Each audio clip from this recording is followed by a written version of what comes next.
Welcome to Sagathiya family blogs. તો આજે આપણે જવાના છીએ વડોદરાથી સિક્કા, કેમ કે કાજલની બેનના લગ્ન છે અને અમારે અત્યારે 9 વાગ્યાની બસ છે.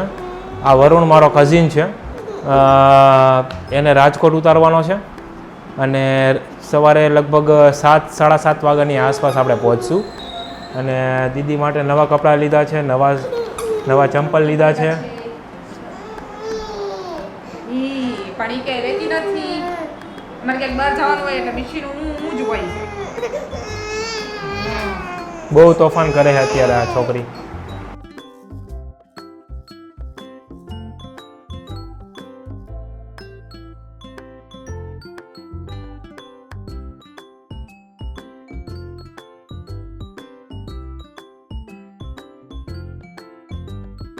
ઓકે, તો હવે આગળની ક્લિપ તમે બસમાં જોશો. અમારું જમવાનું જો કે ખીચડી બનાવેલી છે એટલે અમે અમારું જમવાનું બસમાં જ લઈ ગયા છીએ, એટલે બસમાં જ અમે જમશું. અત્યારે 9 વાગ્યાની બસ છે એટલા માટે અત્યારે નીકળવાનું જ છે. 7:30-8 વાગ્યા જેવો ટાઈમ થઈ ગયો એટલે પંડ્યા બ્રિજથી બસ ઉપડશે 9 વાગે, એટલે 9 વાગે બસ નીકળશું જ. અને તું તૈયાર થઈ ગયો? એટલે તો તારે પછી એકલો પૂગી જઈશ ને રાજકોટ? હા.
દીદી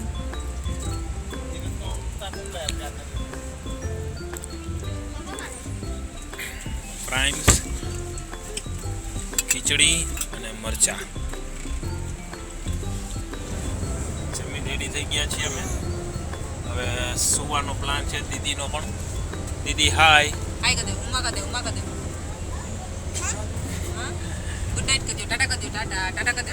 જમી લીધું છે. હવે સવારે 7-7:30 વાગે અમે પહોંચશું વડોદરા સિક્કા પાટિયા ઉતરશું. પછી ત્યાંથી રિક્ષા કરવી પડશે ઘર લગી. અને ડબલનો એક જ સોફો કરાવ્યો છે અને અમે 3 જણા એડજસ્ટમેન્ટ કરી છીએ અત્યારે. અને દીદી રહેતી નથી. જો અત્યારે જો દીદી જો હાય કરો દીદી. હાય.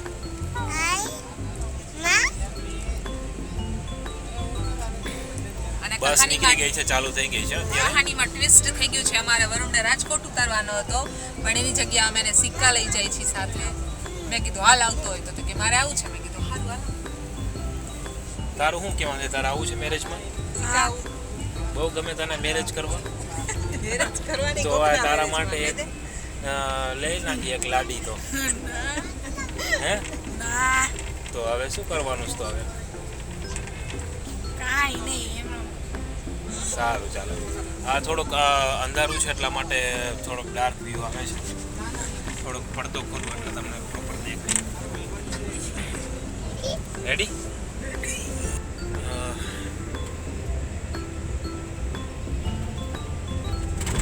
તો રાતનો 1 વાગ્યો છે અને મિશ્રી જો ફાઇનલી સૂઈ ગઈ છે. બહુ તોફાન કર્યા મિશ્રીએ. અને મિશ્રીના મમ્મી અને વરુણ ત્રણેયને નીંદર આવી ગઈ છે. અને બસ અત્યારે હવે મારા ખ્યાલ પ્રમાણે હોલ્ડ રહેશે બસ. તો ક્યાંક વચ્ચે ઊભી રહેશે તો વોશરૂમ જવાનું હશે કાં ફ્રેશ થવાનું હશે તો ફ્રેશ થઈ આવશું. અને મિશ્રી સૂઈ ગઈ છે એ મોટી બાબત છે કે બહુ તોફાન કર્યા મિશ્રી આવે છે. અલ્લાહ તો કરાવી દીધા તોફાનમાં તો ભાઈ. ઘડીક વાં જવું છે, ઘડીક વાં જવું છે, ઘડીક નીચે ઉતરવું છે. બહુ તોફાન કર્યા છે ને. અને વરુણ પણ સૂઈ ગયો છે. લ્યો શેતાન ઉઠી ગયું છે હવે. એટલે હવે મને નથી લાગતું મારી શાંતિ મને મળે. જો ઉઠા ભેગા તોફાન ચાલુ થઈ ગયા છે. વરુણ પણ ઉઠી ગયો છે.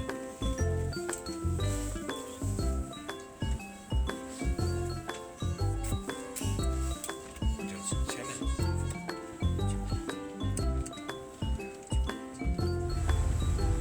બસ હવે પહોંચશું જ અમે સિક્કા અને 7:30 જેવું થઈ ગયું છે. વરુણ પણ સૂતો છે અને દીદી પણ સૂતી છે. દીદીને તો આમનામ લઈ જવી પડશે અને બહાર ઠંડી જેવું વાતાવરણ છે એટલે થોડાક ઢાંકીને એના માટે શોલ ને એવું રાખેલું છે તો એ કાઢી અને બાકીનો સામાન પેક કરીને ઉતરવાની તૈયારી છે.